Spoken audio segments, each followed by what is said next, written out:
ورحمة الله وبركاته. نحمده ونصلي على رسوله الكريم. أما بعد فأعوذ بالله من الشيطان الرجيم. بسم الله الرحمن الرحيم. ولقد كرمنا بني آدم.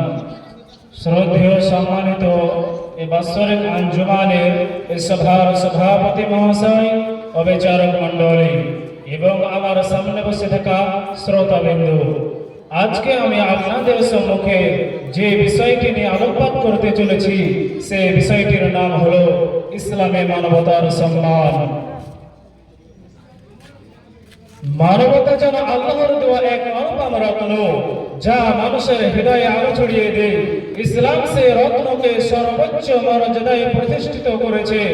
মানুষকে সৃষ্টি করা হয়েছে মাটি থেকে, কিন্তু তাকে মর্যাদাবান করা হয়েছে তার আত্মা, চিন্তা ও নৈতিকতার কারণে। তাই ইসলামের দৃষ্টিতে মানুষ কেবল এক দেহ নয়, সে এক মহিমান্বিত সত্তা, যার সম্মান রক্ষা করা ইবাদতের অংশ।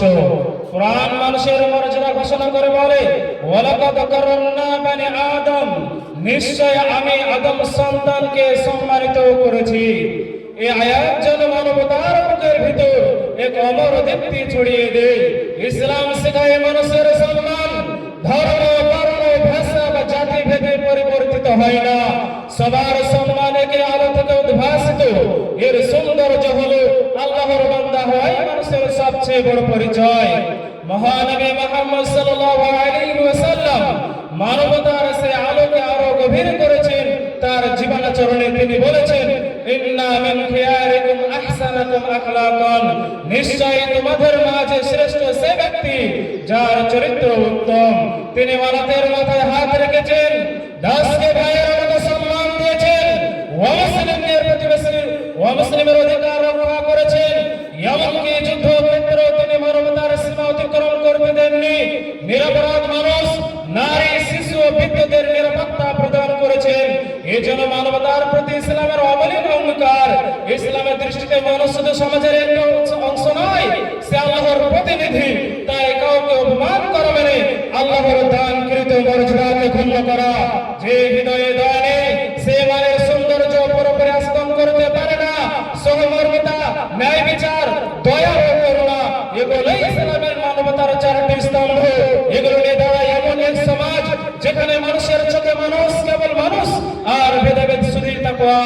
আজ দুনিয়াতে মানুষ বংশ, বর্ণ ও জাতি নিয়ে অহংকার করে, কিন্তু ইসলাম এসব অহংকারকে ভেঙে দিয়ে ঘোষণা করেছেন, ইয়া আইয়ুহান নাস, হে মানুষ, ইন্না খলাকনাকুম মিন যাকারিন ওয়া উনসা, নিশ্চয় তোমাদেরকে আমি এক পুরুষ ও এক নারী থেকে সৃষ্টি করেছি। ওয়া জাআলনাকুম শুউবান ওয়া কাবাইলা, এবং তোমাদেরকে বিভিন্ন জাতি গোত্রে বিভক্ত করেছি। লিতাআরাফু, যাতে তোমরা পরস্পরকে চিনতে পারো। ইন্না আকরামাকুম ইনদাল্লাহি আতকাকুম, নিশ্চয় আল্লাহর কাছে তোমাদের মধ্যে সবচেয়ে সম্মানিত সেই ব্যক্তি যে সবচেয়ে বেশি তাকওয়াবান। ইসলামের মানবতার সম্মান এমনি ভাবে হতে পারে না। আজ দুনিয়াতে একজন মানুষকে এতটাই তার জীবনকে উৎসাহিত করেছে, একজন জীবনকে মর্যাদা দিয়েছে, তা একটা আয়াত বলে বুঝতে পারবেন।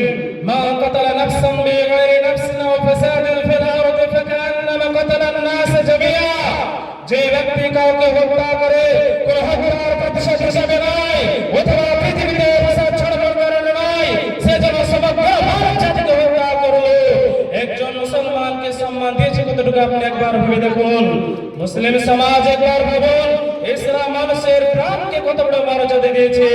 ইসলামে মানবতার সম্মান একটি মৌলিক ও সর্বজনীন নীতি।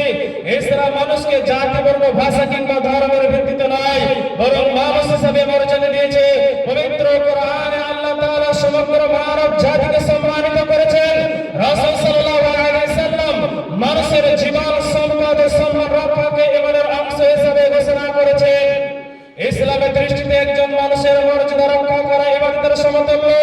তাই ইসলামের দৃষ্টিতে একজন মানুষকে যদি অন্য মানুষ যদি সম্মান দেয়, তার সাথে উত্তম ভাবে কথা বলে, তাহলে সেই প্রকৃত মুসলমান। একদিন রাসূল সাল্লাল্লাহু আলাইহি সাল্লাম এক ইহুদির জানাজা দেখলেন, দেখে দাঁড়িয়ে গেলেন। লোকেরা বলল, সে তো ইহুদি। রাসূল সাল্লাল্লাহু আলাইহি সাল্লাম বললেন, আলাইসাত নাফসাক, সে কি মানুষ ছিল না? মুসলিম সমাজ, এটাই ইসলামের মানবতা। ইসলাম শুধু ধর্মের নাম নয়, ইসলামের ন্যায় ও দয়া ইনসাফ প্রতিষ্ঠা করে বিশ্ব মানবতার জন্য শান্তির বার্তা বহন করে। আল্লাহ তাবারক তাআলা যেন আমাদের প্রত্যেক মুসলিম ভাই বোনকে, পুরো সোসাইটিকে কোরআনের শিক্ষা, মানবিক শিক্ষা নিজেদের প্রতি আমল করার তৌফিক দান করেন। আমিন। ওয়া আখিরু দাওয়ানা আলহামদুলিল্লাহি রাব্বিল আলামিন। আসসালামু আলাইকুম ওয়া রাহমাতুল্লাহি ওয়া বারাকাতুহু।